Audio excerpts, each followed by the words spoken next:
श्री स्वामी समर्थ. स्वामी महाराज तुमच्या सर्व चांगल्या इच्छा पूर्ण करो ही स्वामींच्या चरणी प्रार्थना करते आणि आजच्या व्हिडिओला सुरुवात करते. पण त्या अगोदर चॅनलवरती नवीन असाल तर सबस्क्राईब करा आणि शेजारील बेल आयकॉनलाही प्रेस करा, म्हणजे माझ्या सर्व नवीन व्हिडिओंचं नोटिफिकेशन तुम्हाला मिळेल आणि तुम्ही एक पण व्हिडिओ मिस करणार नाही.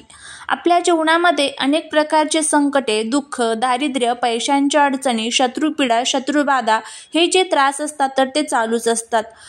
आणि ज्या वेळेस आपण एखादं काम हातामध्ये घेतो त्या कामामध्ये आपल्याला यश मिळत नाही किंवा आपल्या कष्टाला नशिबाची साथ मिळत नसते. कुठेतरी आपले ग्रह हे कमजोर झालेले असतात, कुठेतरी आपल्या कुंडलीमध्ये काहीतरी दोष तयार झालेले असतात.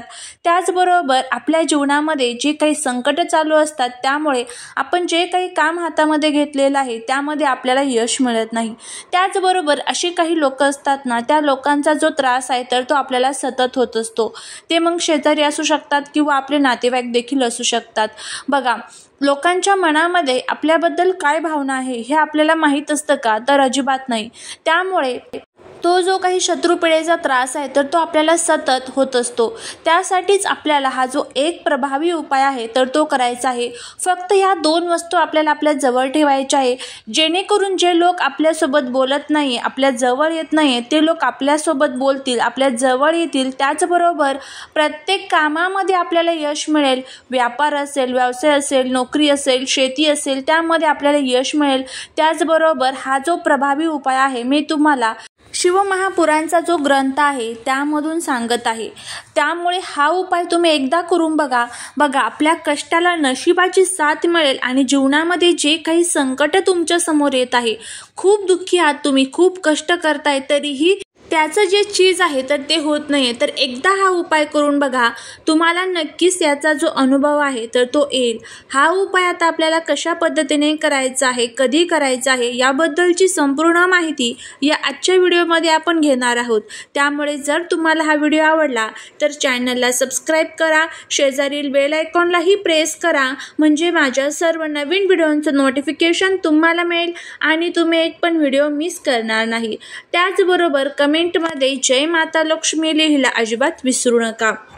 आपल्या मनामध्ये अनेक प्रकारच्या इच्छा असतात, मग त्या शारीरिक असतील, मानसिक असतील किंवा मग अनेक दुसऱ्या मुलांच्या संबंधित असतील. आपल्याला कर्जमुक्ती पाहिजे असेल, त्याचबरोबर आरोग्यासंबंधित असेल, व्यापारात वृद्धी, व्यवसायात वृद्धी, शत्रुपीडा जी आहे तर ती दूर व्हावी, घरामध्ये जर सतत भांडण, कटकट, वादविवाद होत असतील, त्याचबरोबर जर लहान मुलं घरामध्ये आहेत तर ते सतत आजारी पडत असेल, नवरा बायकोमध्ये सतत भांडण होत असेल, कष्ट करूनही त्याचं मेहनतीचं जे फळ आहे तर ते आपल्याला मिळत नसेल, अनेक प्रकारच्या दुःखांना आणि संकटांना जर आपण सामोरे जात असाल तर हा जो एक प्रभावी उपाय आहे तर तो तुम्ही नक्की करून बघा. फक्त उपाय करत असताना त्यावरती भक्ती, विश्वास आणि श्रद्धा ठेवणं तितकंच महत्त्वाचं आहे. आता हा उपाय आपल्याला कधी करायचा आहे तर हा उपाय तुम्ही कोणत्याही महिन्यातील सोमवारच्या दिवशी तुम्ही करू शकता. काहीच अडचण नाही आहे. कोणत्याही महिन्यातील सोमवारी संध्याकाळच्या वेळेस म्हणजेच प्रदोष काळामध्ये 5 ते 8चा जो कालावधी असतो त्या कालावधीमध्ये तुम्हाला संध्याकाळी हा जो उपाय आहे तर तो करायचा आहे. जर घरामध्ये सुतक पिरियड असेल तर तुम्हाला हा उपाय करता येणार नाही, त्यामुळे सुतक पिरियड संपल्यानंतर तुम्ही हा उपाय करू शकता. हा उपाय महिला, पुरुष कोणीही करू शकतं. तुमची कोणतीही कौटुंबिक अडचण असेल, शारीरिक अडचण असेल, मानसिक अडचण असेल किंवा यशप्राप्ती असेल, धनप्राप्ती असेल, ह्या ज्या काही तुमच्या अनेक समस्या असतील त्या समस्यांसाठी तुम्हाला हा अतिशय प्रभावी उपाय करायचा आहे. सोमवार जो वार आहे तर तो भगवान महादेवांचा वार आहे. देवादिदेव महादेव हे या सृष्टीचे कणाकणामध्ये आणि क्षणाक्षणामध्ये आहे.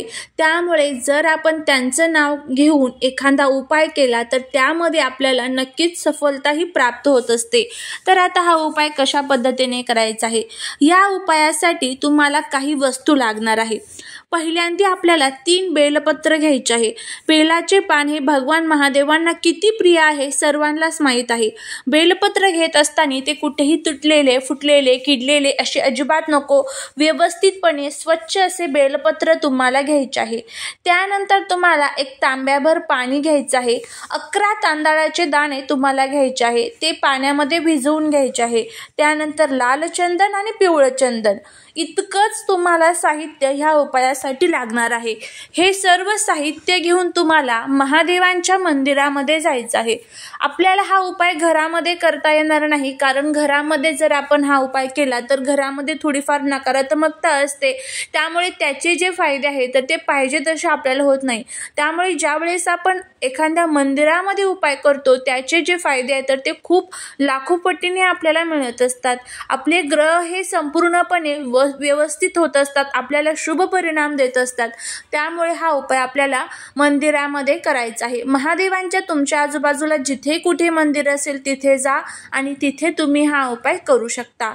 तर काय करायचं आहे, सर्वात प्रथम आपल्याला काय करायचं आहे, जी आपण बेलपत्र घेतलेली आहे, बेलपत्राचं पहिलं पान हातामध्ये घ्यायचं आहे। आता बेलपत्राला 3 पानं असतात, एक मध्य पाने असतात आणि 2 कडेले पाने असतात। त्यानंतर जे मधलं पान आहे तर त्या पहिल्या बेलपत्रावरती पिवळं चंदन लावायचं आहे मधल्या पानावरती। दुसरं बेलपत्र हातामध्ये घ्यायचं आहे, मधल्याच पानावरती तुम्हाला लाल चंदन लावायचं आहे आणि तिसरं बेलपत्र घ्यायचं आहे, त्याच्या मधल्या पानावरती जे 11 तांदळाचे दाणे आपण घेतलेले आहे, अखंड अक्षदा, कुठेही तुटलेल्या फुटलेल्या अशा अक्षदा घ्यायच्या नाहीयेत, तर आपल्याला व्यवस्थित अखंड अक्षदा घ्यायच्या आहेत। किती घ्यायच्या आहेत? 11। त्या पाण्यामध्ये भिजवून घ्यायच्या आहे, हे लक्षात ठेवा। त्यानंतर त्यावरती ठेवायच्या आहे। आता सर्वात खाली तुम्हाला पिवळं जे चंदन लावलेले बेलपत्र आहे तर ते तुमच्या उलट्या हातावरती म्हणजे डाव्या हातावरती ठेवायचं आहे। त्यावरती आपल्याला लाल चंदन लावलेलं बेलपत्र ठेवायचं आहे आणि त्याच्यावरती तुम्हाला जे आपण 11 तांदूळ ठेवलेले आहेत ते बेलपत्र तुम्हाला ठेवायचं आहे।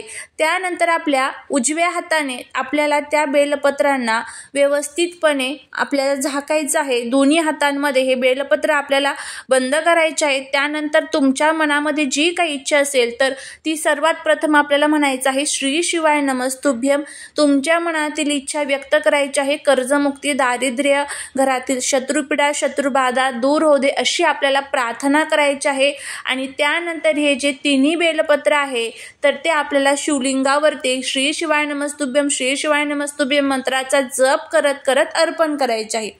बेलपत्र अर्पण केले की त्यानंतर जे तांब्याभर पाणी आपण घेतलेलं आहे, अशोक सुंदरीची जागा सर्वांनाच माहीत असेल, जिथून पाणी वाहत जातं खाली तिथे अशोक सुंदरीची जागा असते, जिथे सापासारखी एक मोठी लाईन असते बघा, तर तिथे अशोक सुंदरीची जागा असते। तिथे तुम्हाला 3 वेळेस जे तांब्याभर पाणी आणलेलं आहे आपण 3 वेळेस ते तांब्याभर पाणी तुम्हाला टाकायचं आहे। म्हणजे एकच तांब्यामध्ये पाणी घ्यायचं आहे पण ते तुम्हाला 3दा तिथे टाकायचं आहे, श्री शिवाय नमस्तुभ्यम म्हणत म्हणत 3दा पाणी टाकलं तिथे की त्यानंतर आपल्याला ज्या बेलपत्रावरती आपण तांदळाचा दाणा ठेवलेला होता तर एक तांदळाचा दाणा आणि तेच बेलपत्र तुम्हाला उचलायचं आहे। ते उचलून आपल्याला आपल्या घरी घेऊन यायचं आहे। आणल्यानंतर ते एखाद्या लाल कलरच्या कपड्यामध्ये बांधायचं आहे आणि ते आपल्याला आपल्या जवळ ठेवायचं आहे, आपल्या पर्समध्ये, पाकिटामध्ये। जर तुमचा व्यापार व्यवसाय असेल तर त्या व्यवसायाच्या ठिकाणी आपल्या घरामध्ये तुम्हाला वाटेल तिथे ठेवून बघा आणि बघा याचा किती छान तुम्हाला अनुभव येईल। जे काही काम तुम्ही हातामध्ये घेतलेलं आहे तर ते तुमचं पूर्ण होईल। जीवनामध्ये येणारे सर्व संकटे, दुःख, दारिद्र्य, दोष, अडचणी, विघ्न सर्व दूर होतील आणि महादेवांची भरभरून कृपाही आपल्यावरती होईल। तर असा हा अतिशय प्रभावी उपाय शिवमहाग्रंथातील आहे, तर तुम्ही करून बघा, नक्कीच तुम्हाला त्याचा फायदा होईल। त्याचबरोबर उपाय करत असताना शक्यतो करून मनामध्ये किंतु आणि परंतु येऊन देऊ नका, श्रद्धेने उपाय करा, त्यावेळेसच त्याचे फायदे होत असतात। करून बघा। श्री स्वामी समर्थ।